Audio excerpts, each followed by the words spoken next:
Hello friends, welcome to my channel. Friends, ಈ ವಿಡಿಯೋದಲ್ಲಿ ನಾನು ಅಖಂಡ ಜ್ಯೋತಿ ದೀಪನ ನಿಮಗೆ ತೋರಿಸ್ತಾ ಇದ್ದೀನಿ. ಸೊ ಇದು ನವರಾತ್ರಿ ಟೈಮಲ್ಲಿ ಎಲ್ಲರೂ ಮನೇಲೂ ಕೂಡ ಹಚ್ತಾರೆ.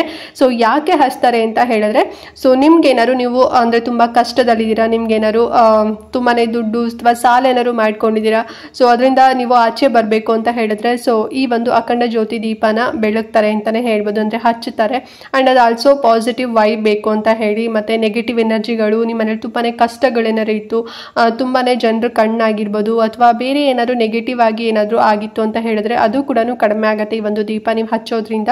ಮತ್ತೆ ನಿಮ್ಮ ಕುಟುಂಬದಲ್ಲಿ ತುಂಬಾನೇ ಏನಾದ್ರು ಕಲಹಗಳೇನಾರು ಇತ್ತು, ತುಂಬಾನೇ ಜಗಳಗಳಾಗಿರ್ಬೋದು, ಮನಸ್ತಾಪಗಳು, ಸೊ ಹೀಗೆ ನಿಮ್ಮ ಫ್ಯಾಮಿಲಿ ಸ್ವಲ್ಪ ಸರಿ ಇಲ್ಲ ಅಂತ ಹೇಳಿದ್ರೆ ಈ ಒಂದು ದೀಪ ನೀವು ನವರಾತ್ರಿ ಟೈಮಲ್ಲಿ ಹಚ್ಚೋದ್ರಿಂದ ಅದೆಲ್ಲದೂ ಕೂಡ ಕಡಿಮೆ ಆಗುತ್ತೆ ಅಂತ ಹೇಳಿ ನವರಾತ್ರಿ ಟೈಮಲ್ಲಿ ತುಂಬಾ ಜನ ಈ ರೀತಿ ದೀಪನ ಹಚ್ತಾರೆ. ಸೊ ಇದನ್ನ ಅಂದ್ರೆ ಅಖಂಡ ದೀಪನ ನೀವು ಹಚ್ಚಬೇಕು ಅಂತ ಹೇಳಿದ್ರೆ ಒಂದು ಮಣ್ಣಲ್ಲಿ ಮಾಡಿರುವಂತ ದೀಪನ ನೀವು ಹಚ್ಬೋದು, ಇಲ್ಲ ಅಂತ ಹೇಳಿದ್ರೆ ಈ ರೀತಿ ಹಿತ್ತಾಳೆಯಲ್ಲಿ ಇರೋದನ್ನ ನೀವು ಹಚ್ಬೋದು. ಸೊ ಮೇನ್ ಆಗಿ ಹಚ್ಚೋದಕ್ಕಿಂತ ಅದು ಆರ್ದೇ ಇರೋ ರೀತಿನಲ್ಲಿ, ಅಂದ್ರೆ ನೀವು ಸ್ಟಾರ್ಟಿಂಗ್ ಡೇ ಏನ್ ಹಚ್ಚಿರ್ತೀರಾ ಆ ಒಂದು ಹಣತೆ ಏನಿರತ್ತೆ ಅದು ನೀವು ತೆಗಿಯೋವರೆಗೂ ಅಂದ್ರೆ 9 days ಅಥವಾ 10 days ವರೆಗೂ ಕೂಡ ಹಾಗೇನೆ ಉರಿತಾ ಇರಬೇಕು. ಗಾಳಿಗೆ ಅದು ಆಗೋದಾಗಿರ್ಬೋದು ಅಥವಾ ಹಾರೋದಾಗಿರ್ಬೋದು. ಸೊ ಆ ರೀತಿನಲ್ಲಿ ಆಗಬಾರ್ದು.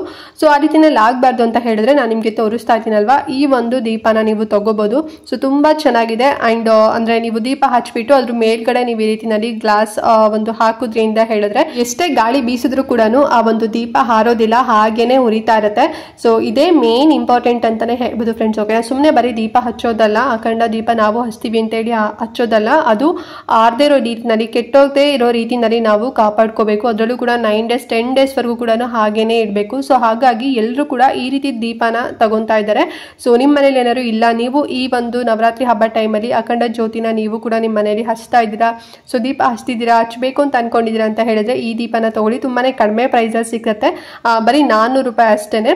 ನಿಮಗೆ ಲಿಂಕ್ ಕೊಟ್ಟಿರ್ತೀನಿ, ಇಷ್ಟಾದ್ರೆ ಬೇಗನೆ ತಗೊಳ್ಳಿ. ಮತ್ತೆ ಏನಾದ್ರು ಔಟ್ ಆಫ್ ಸ್ಟಾಕ್ ಆಯ್ತು ಅಂತ ಹೇಳಿದ್ರೆ ಮತ್ತೆ ನಿಮಗೆ ಸಿಗೋದಿಲ್ಲ, ಬಿಕಾಸ್ ತುಂಬಾ ಜನ ತಗೊಂತಾ ಇರ್ತಾರಲ್ವಾ. ಸೊ ಹಾಗಾಗಿ ಅಂಡ್ ನಾನು ಆಗ್ಲೇ ಹೇಳಿದಾಗೆ ಈ ದೀಪನ ಹಿತ್ತಾಳೆಯಲ್ಲಿ ಮಾಡಿರೋಂಥದ್ದು, ಬ್ರಾಸಲ್ಲಿ ಮಾಡಿರೋಂಥದ್ದು, ಬೇರೆ ಯಾವುದೇ ರೀತಿನಲ್ಲಿ ಏನು ಮಿಕ್ಸ್ ಆಗಿಲ್ಲ. ತುಂಬಾ ಚೆನ್ನಾಗಿದೆ, ಪ್ಯೂರ್ ಆಗಿದೆ.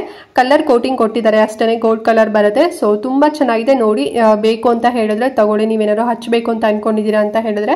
ಸೊ ದೀಪ ಹಾರೋದಿಲ್ಲ, ಆ ರೀತಿನಲ್ಲಿ ಪ್ರೊಟೆಕ್ಷನ್ ಸಿಗುತ್ತೆ. ಮತ್ತೆ ನೆಕ್ಸ್ಟ್ ನೀವು ನಿಮ್ಮ ಮನೇಲೂ ಕೂಡ ಅಂದ್ರೆ ಈ ಹಬ್ಬ ಆದ್ಮೇಲೂ ಕೂಡ ನೀವು ಇದನ್ನ ದೀಪನ ನೀವು ಯೂಸ್ ಮಾಡ್ಕೋಬಹುದು, ಇಲ್ಲ ಅಂತ ಹೇಳಿದ್ರೆ ನೆಕ್ಸ್ಟ್ ಹಬ್ಬಕ್ಕೂ ಕೂಡ ನೀವು ಇದನ್ನ ತಗೋಬಹುದು, ಅಂದ್ರೆ ಯೂಸ್ ಮಾಡ್ಕೋಬಹುದು. ಓಕೆನಾ, ಲಿಂಕ್ ಇರುತ್ತೆ, ಚೆಕ್ ಮಾಡಿ, ಇಷ್ಟ ಆದರೆ ಪರ್ಚೇಸ್ ಮಾಡಿ. ಅಂಡ್ ಈ ವಿಡಿಯೋದಲ್ಲಿ ಏನಾದ್ರು ಡೌಟ್ ಇತ್ತು ಅಂತ ಹೇಳಿದ್ರೆ ಕಮೆಂಟ್ ಮಾಡಿ. ಹಾಗೆ ಮಿಸ್ ಮಾಡದಂತೆ ಈ ವಿಡಿಯೋನ ಪ್ರತಿಯೊಬ್ಬರಿಗೂ ಕೂಡ ಶೇರ್ ಮಾಡಿ, ಅವ್ರಿಗೂ ಹೆಲ್ಪ್ ಆಗುತ್ತೆ, ಅವರು ಕೂಡ ಈ ಒಂದು ದೀಪನ ತಗೊಳ್ಳಿ ಅಂತ ಹೇಳ್ತಾ ಇವತ್ತಿನ ವಿಡಿಯೋನ ಇಲ್ಲಿಗೆ ಎಂಡ್ ಮಾಡ್ತಾ ಇದ್ದೀನಿ ಫ್ರೆಂಡ್ಸ್. ನೆಕ್ಸ್ಟ್ ವಿಡಿಯೋದಲ್ಲಿ ಸಿಗ್ತೀನಿ, ಅಲ್ಲಿವರೆಗೂ ನಮಸ್ಕಾರ.